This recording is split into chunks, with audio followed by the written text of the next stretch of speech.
Pernahkah Anda membayangkan bagaimana para putri dan raja di masa lalu menjaga pesona mereka di tengah iklim tropis yang menyengat?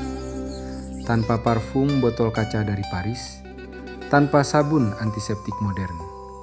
Namun, catatan para penjelajah asing selalu menyebutkan satu hal yang sama. Aroma mereka sangat harum, menenangkan, dan seolah terpancar dari dalam kulit.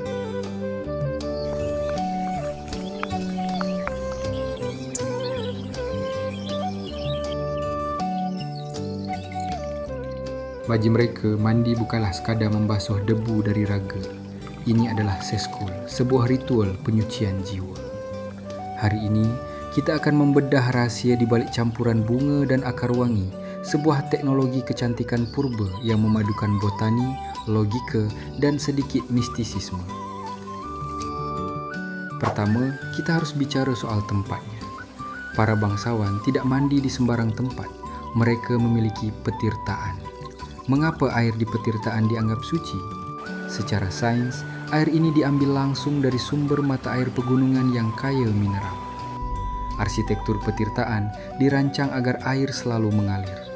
Air yang diam dianggap mati, sedangkan air yang mengalir membawa prana atau energi kehidupan. Disinilah alkimia aroma dimulai. 1. Akar wangi. Akar wangi atau vetiver adalah kunci utamanya. Akar ini mengandung minyak esensial yang sangat kuat.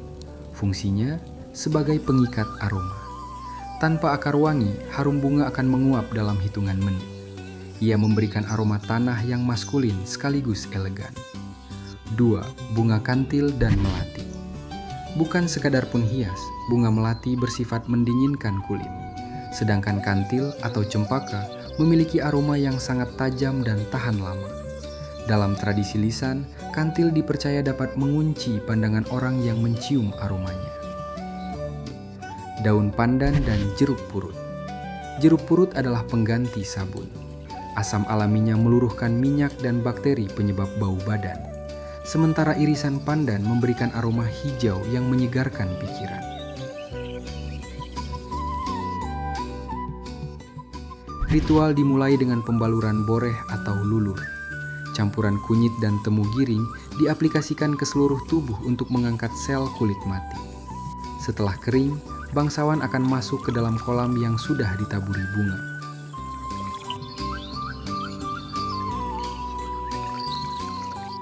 Ada satu teknik rahasia yang jarang diketahui, air dekapan.